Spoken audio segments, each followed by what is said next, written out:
4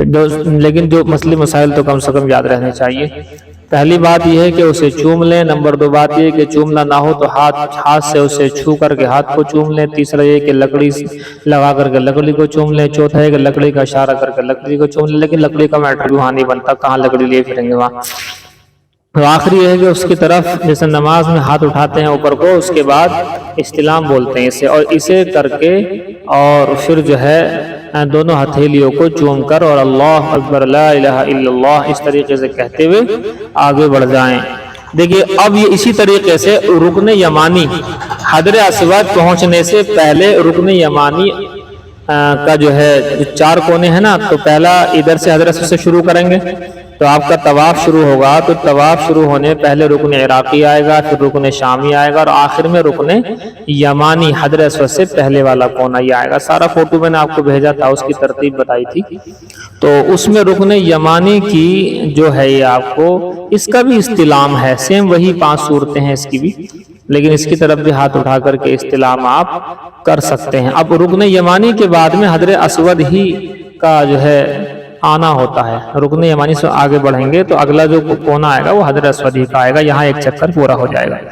رکن یمانی سے اور حجر اسود کے بیچ میں ربنا آتنا فی الدنیا حسنۃ وفی الآخرۃ حسنۃ وقنا عذاب النار کی دعا بھی ہے، چاہو تو اسے نوٹ کر لو، باقی اس میں ہے نہیں کتاب میں، لیکن بعض روایتوں میں اس کا ذکر ہے کہ حجر اسود تک رکن یمانی سے، کیونکہ اس سے پہلے والا کونا رکن یمانی کہلاتا ہے، تو رکن یمانی سے لے کر حجر اسود تک ربنا آتنا فی الدنیا حسنۃ وفی الآخرۃ حسنۃ وقنا عذاب النار اس کو پڑھیں گے۔ بہرحال استلام دو جگہ کا ہو گیا، ایک تو حجر اسود کا استلام 5 صورتیں، اور وہی رکن یمانی کا حجر اسود سے پہلے والا جو کونا ہے اس کا بھی استلام ہے۔ ان دونوں کے علاوہ اب 2 کونے اور بچے، رکن عراقی اور رکن شامی۔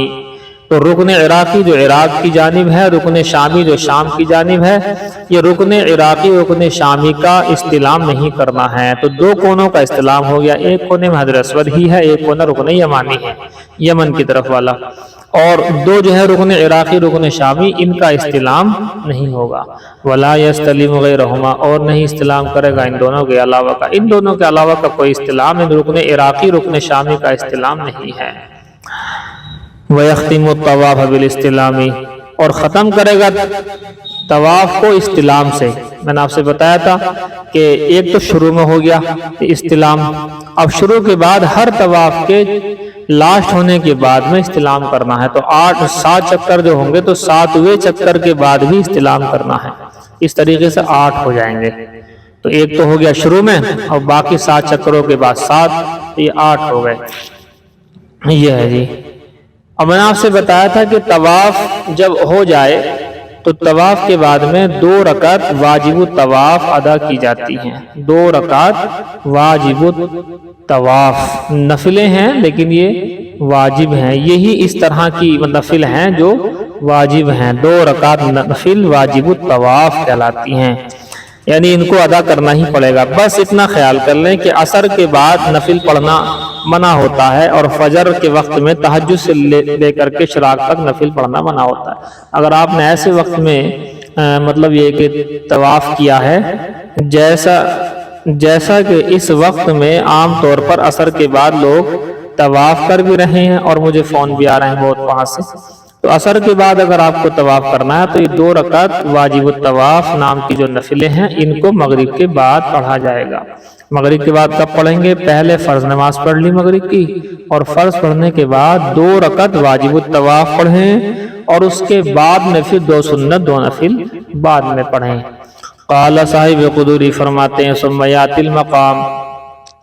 جی ٹائم ہو گیا، اچھا چلے جائیے، پھر 2 والوں کو دے دو۔ ہدایت النحو کھول کر کے لکھو۔ اب تحقیق یہ کرنی ہے کہ الکلمۃ میں الف لام حرفی غیر زائدہ کی کون سی قسم ہے؟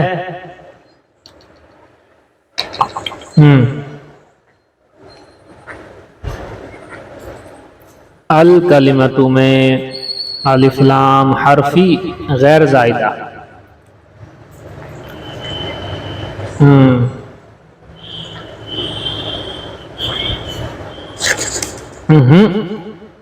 الف لام حرف غیر زائدہ کی کون سی قسم ہے؟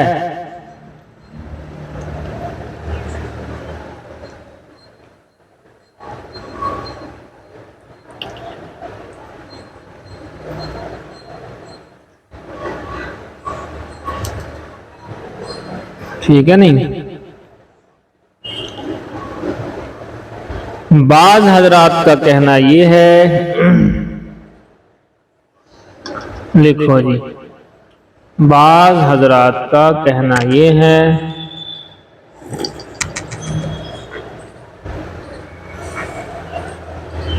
الف لام عہد خارجی ہے، عہد خارجی ہے۔ وہ 4 قسم نہیں پڑھی آپ نے، 4 قسم نہیں پڑھی، اس میں سے نمبر 3 پر آئی تھی، الف لام عہد خارجی ہے، کیونکہ یہاں کلمے سے مراد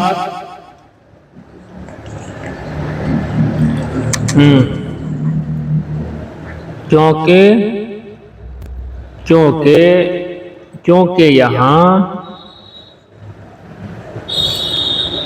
کلمے سے مراد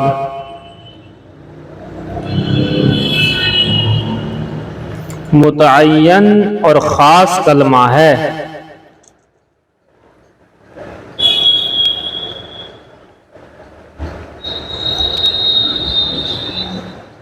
یعنی نحوی کلمہ مراد ہے، نحوی کلمہ۔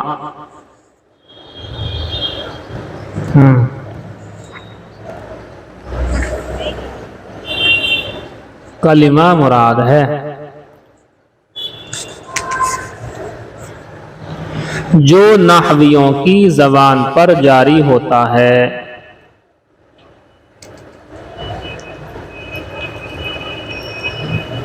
جو نحویوں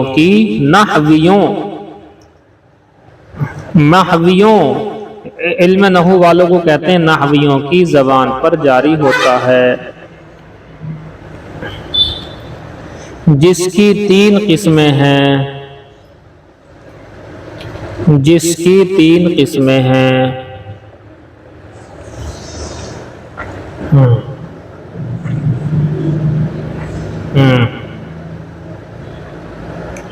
اسم، فعل اور حرف، اسم، فعل اور حرف۔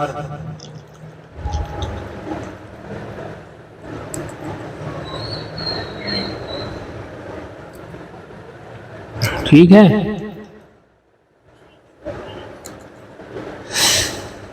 اسم، فعل، حرف۔ اس لیے یہاں نہ الف لام استغراقی مراد ہو سکتا ہے، نہ الف لام جنسی مراد ہو سکتا ہے، اور نہ ہی الف لام عہد ذہنی مراد ہو سکتا ہے۔ استغراقی، اس لیے یہاں نہ تو الف لام استغراقی مراد ہو سکتا ہے۔ بھئی یہ بات تو سمجھ میں آ رہی نا؟ جب ہم نے یہ کہہ دیا کہ الف لام عہد خارجی ہے تو کیا مطلب ہوا اس کا؟ نہ الف لام استغراقی ہے، نہ الف لام جنسی ہے، اور نہ الف لام عہد ذہنی ہے۔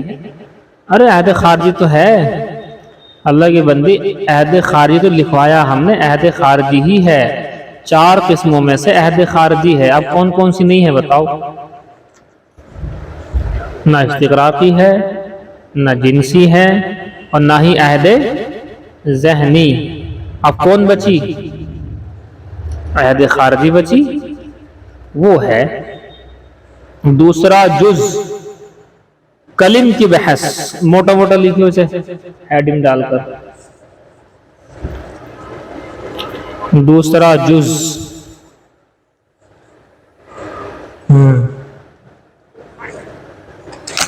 کلم کی بحث، موٹا موٹا لکھو ٹھیک سے، چاہے صفحہ چینج کر لو، صفحہ بھی چینج کر سکتے ہیں، موٹا موٹا لکھنا، کیونکہ الف لام کی بحث جہاں لکھا ہوگا موٹا موٹا لکھا ہوگا، الف لام کی بحث موٹا موٹا لکھو اوپر، اور یہاں لکھو دوسرا جز کلم کی بحث۔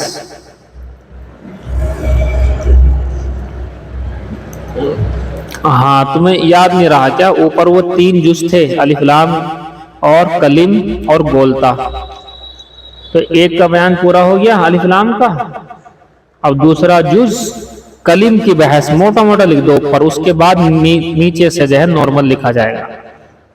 لکھو جی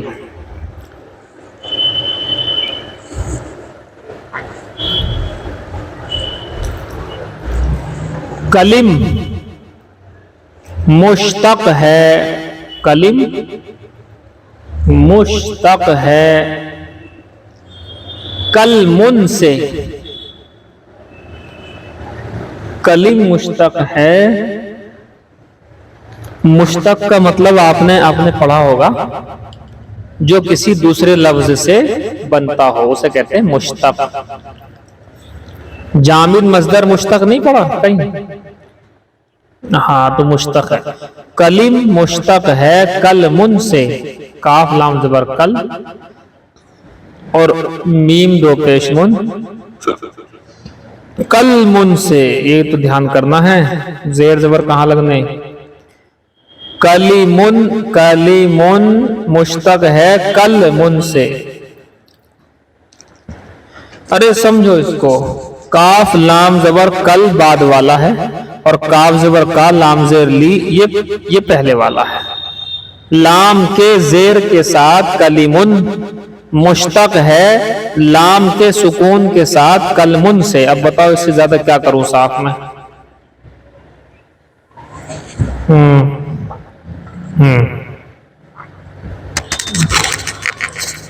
جی ہم چھاچھ پی رہے ہیں پیٹ میں دقت کی وجہ سے، اس لیے بیچ بیچ میں رک کے بول رہے ہیں۔ کلمن لام کے کسرے کے ساتھ، مشتق ہے کلمن لام کے سکون کے ساتھ سے، اس کے معنی ہیں زخم کرنا۔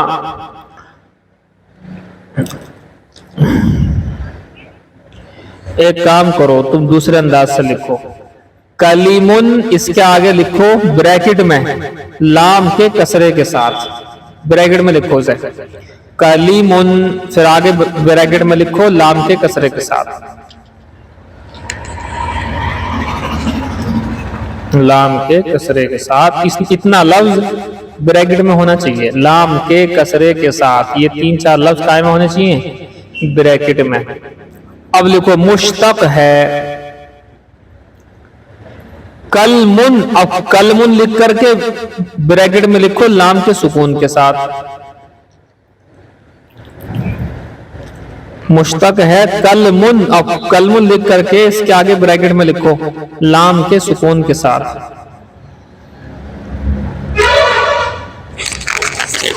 سکون کے ساتھ۔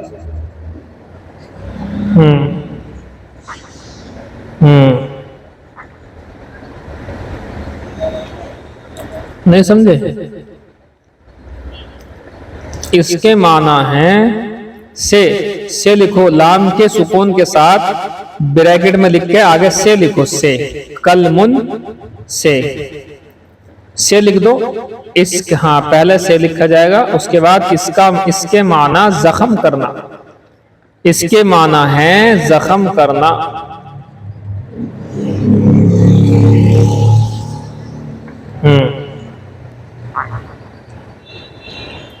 زخم چوٹ،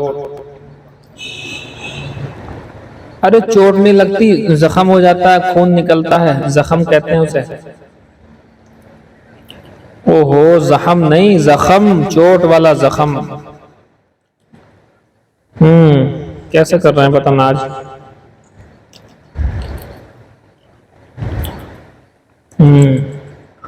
زخم کرنا،